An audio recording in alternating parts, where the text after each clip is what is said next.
And away we go. It is the Nightcap, brought to you by Hail Mary Sports Bar, right here on BearcatJournal.com. Hail Mary's in Cheviot, located on Harrison Avenue. They're in the Dora District. You can go from bar to bar with your drinks, or you can just hang out with our good friends at Hail Mary's. They've got 27 TVs, a 9-screen video wall. There's not a bad seat in the house. They have food trucks on the weekends and sporadically throughout the weeks. They have the DirecTV Sports package. You stream all the games. Cincinnati sports will always be on the video wall. Brand new walk-in cooler, brand new draft lines. And not only do they pour the coldest beer around, but they pour your Cincy Light in a 32.8 degree frosted glass. All right, Aaron, let's get to it. And this is probably going to be the norm, I think, going forward, is Thursday basketball press conferences, because they'll play on Tuesday and Wednesdays, and then Saturdays. Thursdays probably makes the most sense for when we're going to talk to Wes. They have committed to doing a basketball presser once a week. I'm guessing Thursday, maybe sometimes Friday, but this looks like it's going to be the spot for talking about Talkin. If it is, it works out perfect, because then we will merge that with our look at the opponent that's coming up, which you get talking about Talkin, which is generally Wes talking about the team that they're going to play. And then we'll go into taking a little bit of a look at Arizona. So let's get to it. Aaron, Wes Miller on the mic. Pretty much just me there today because Keegan spaced. He just didn't. He no called, no showed. Throwing him under the bus. Throwing him right under the bus. No, he was busy and it just didn't work out. But he's planning the wedding. He is. He was at the coach's show tonight. So we split duty today. I did Wes this morning with the press conference. Keegan had Wes tonight with the coach's show. So talking about Talkin, have at it. There was not a lot of meat on this bone, if I'm being completely honest. But Coach said every game matters. That's the fun thing about a league like this. That was in response to whatever question you asked him that I will never know. I was just talking about Kansas State coming into that game like desperate. And like, do you have to get your team prepared when you go on the road that, you know, the opponent is going to be, especially in that situation where they really needed to add a quality win to their resume. You know, do you have to do a better job maybe getting your team prepared for what they're walking into, getting their mindset on level with what Kansas State's mindset was going to be? And you know, he gave the coach speak answer, but he knew I was right. He did. There was plenty of coach speak in this one. Arizona is an elite team, both offense and defense. They're great at rebounding. Caleb Love was Pac-12 Player of the Year last year, and yet he's improved. Arizona averages 42 rebounds per game. They are good from top to bottom, not just the front court. One man goes down, next guy steps up, and then they are good rebounding, not just those bigs, but everywhere, apparently. Yeah. Dan was not going to be 100% right away. He is still finding his rhythm. As we saw, he did get shots start falling, so the ball starting to go in was no surprise to the coach and his staff. And the rest of his game is kind of going to go the same way. So we've been, I guess, a little critical at this point that he's only averaging 4 rebounds a game. We want to see him get the rebounding thing back, and hopefully he can pop the lid off of that and get that going here at home. Coach does not worry one bit about Simas's shooting. He's just had a couple games where the ball hasn't gone in. He's been well defended. And they have to figure out how to screen him open more. He said if there's anybody on this team that he is not worried about his shot falling, it's Simas, because they see day in, day out practices, the shot's fine. It's just been a couple games where haven't been able to get it to fall. Bradley is another experienced player along with Caleb Love. He's aggressive and can create his own shot. He can find others open to get their shots. He is going to put pressure on you both offensively and defensively, so he's a dude. Practice situations.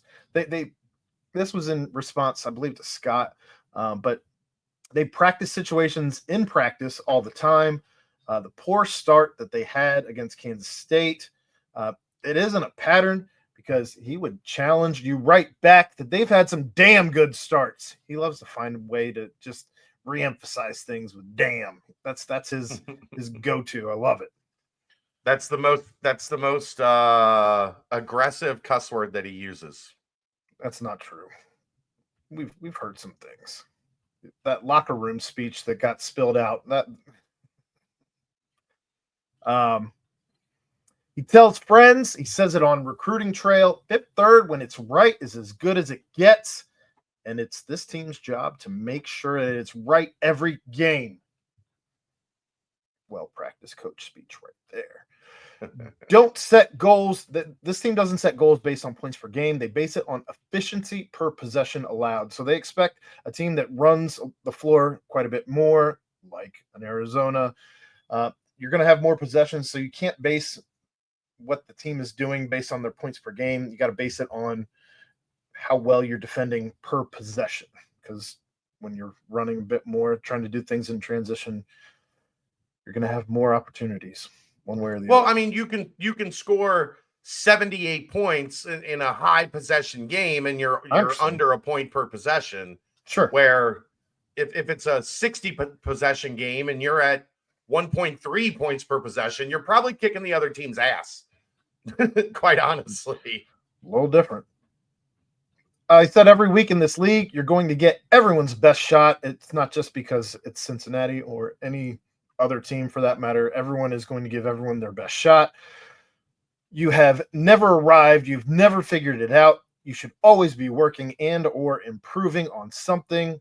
And said he likes to use the term rat poison when talking to his team about things like that, to where essentially you just get stagnant because you think you figured it all out. And that's something that he said is a struggle, especially in this day and age. Sounds like an old guy when he's saying, like, he's kind of reminiscing in that thought back how things used to be a decade ago when he started coaching. And then Miles Simon hit a big shot in 1997 once upon a time, and now Miles Simon is not as fondly looked upon by coach. Haha, just kidding. That was a weird one. Whatever. Yeah. It wasn't even a question. It was just Miles Simon. He hit a shot here. Yes. What year? Who knows? 95, 96, 97. Let's Google it. Yeah. Okay.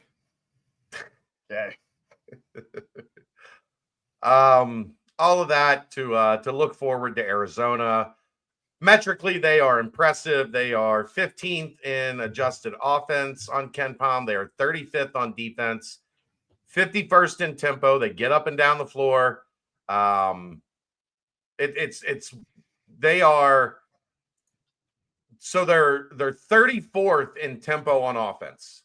They shoot 15 and a half seconds into the shot clock on offense. So they use half the shot clock on average. Defensively, they're 295th in the country. They make you play a little bit defensively because of their length. A couple things that really stand out, Aaron. Offensive rebound percentage, 40.7%. They rebound 40.7% of their misses, which is, just number 6 in the country. It's pretty good. Defensively, also very good. 61% or 61st in the country in defense rebounding percentage. So they only give up an offensive rebound 26.6% of the time. So Cincinnati is going to have to work their ass off on the glass in this game.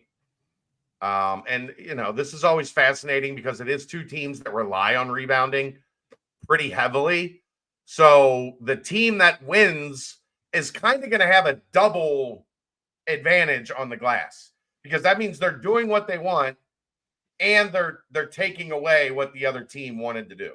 So rebounding is extra important in this one. Cincinnati, if you're wondering, is 21st in offensive rebounding percentage and 99th in defensive rebounding rate. So they're not too far off from each other, but coming into the game, Arizona is better in both. So that is something to keep an eye on. The other one, it's crazy, Aaron. You would think a team that scores as highly as Arizona scores would shoot it really well. They are 277th in the country in 3-point percentage. They make under 31% of their threes. Yeah, they're 30.8. Yeah. Caleb Love, All-American. Everybody knows the name. Dog. He's only shooting 31% from three, but he is one of those. If you let him shoot the first couple comfortably, he can do what he did against TCU, where 4 of 6 or whatever it was. He shot a really high clip, but that is not who he has been on the season. If you frustrate him and get him kind of sped up, he will attempt to shoot them out of a game. Like that's who he is. His style of offense. That's been that was who he was in North Carolina. That's not changed. He's gotten a little bit better at it. It's not as like the pendulum swings aren't as wide as they used to be. On this team, he doesn't have to be though, right? Like there's a bunch of dudes who can score on this team. Yeah, I mean the numbers don't overly play that out because they do kind of spread out their scoring. Which I'll get to. I got some stuff on that, but it's not concentrated in like 3 guys average, all of their points. Like it is spread out pretty far down their roster. Oh, I know. That was what I was going to bring. We're here now. I'll just bring it up. Caleb Love averaging 16.7. Jaden Bradley averaging 11.3. Trey Townsend averaging 10.3. And then you fall out of the double digits. KJ Lewis averaging 9.9, just under the double digits there. Yeah. Anthony Delorso, he's averaging 8.8. Then that's you got their shooter. Toby Awaka averaging 8.3. Then you've got Krivas averaging 7.9. So I mean, we're now at what, guys, 7, 8, and we're still averaging 8 points a game. Like that's crazy. Granted, they do run the floor an awful lot. They like to put as many points up on the board as they can. I wonder if they're kind of running like the old D'Antoni offense, where it's just you got 8 seconds, figure it out. I mean, if you remember back to Maui, and Wes, I think, mentioned this tonight in his show. He did. He mentioned it in the presser, very brief. But they made baskets, misses. They are sprinting to the rim on the other end.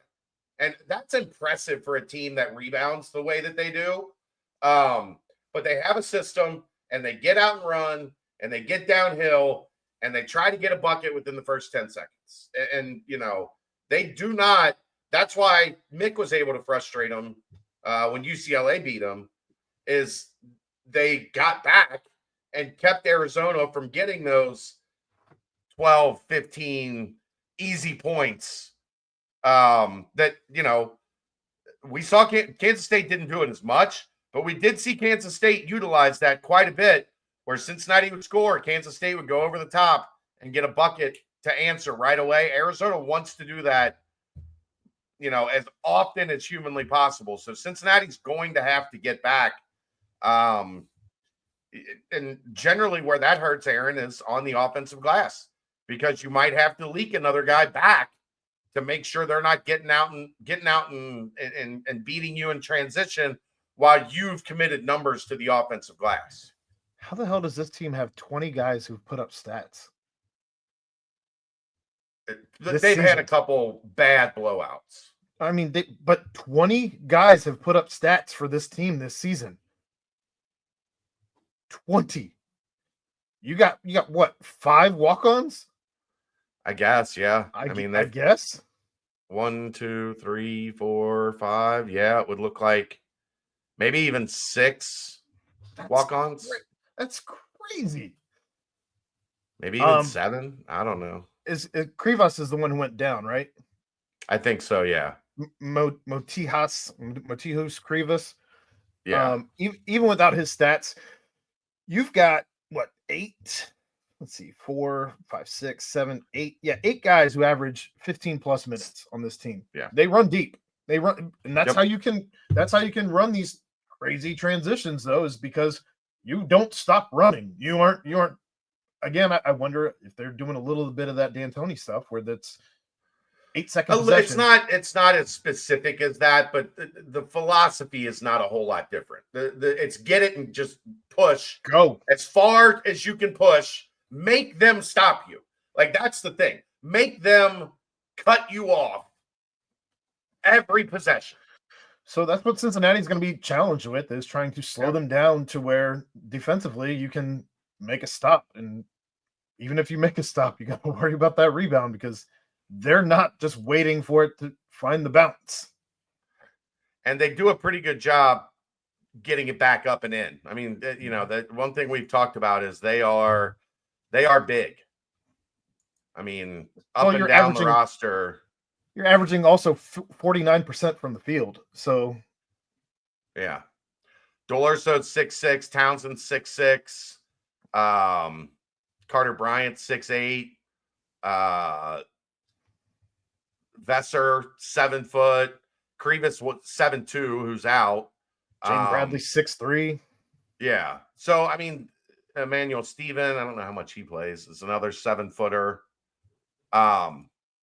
But yeah, they just come at you in waves, and everybody is like 6'4" to 6'8", and then a couple 7-footers on the back end. So it is it's going to be interesting to see this team's mentality on Saturday. Like, you have got to be the aggressor. You have got to take the fight to Arizona from the jump. Yeah, have to. And like, even if you get a guy in foul trouble on Arizona's team, they've got 7, 8, 9 more dudes ready to go. Yeah, in the clip. I mean, I'm going to be honest. I don't feel great about it, because I just am not. This offense is not in a great place right now. And that's not to say they can't have a breakout game, because we've seen them play well offensively. But this is statistically, or at least metrically, the best defense they have played this year. Sure. And they're not playing great offense at the moment. So you're also playing Arizona at home, which makes you feel a little bit better than if you were playing in Arizona, for sure. So you have that going for you. It's a 2:30 game. They're flying 3 times. They're 3 time zones off, so it's going to be an earlier tip for them. Yeah. If you're West, you probably wish they would have scheduled this bad boy at noon. Earlier. Yeah. 10. We got 10 a.m. tip off for that one.